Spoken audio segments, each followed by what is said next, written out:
Hi, I'm going to demonstrate MT-813. And first, fill in the gas from the bottom. Okay. And then press the safety lock to the right. Okay. Then press the gas to the middle like this. And then press the fire like this.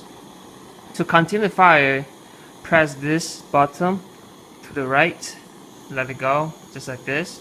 And this is hot flame, and if you want to have soft flame, just press here.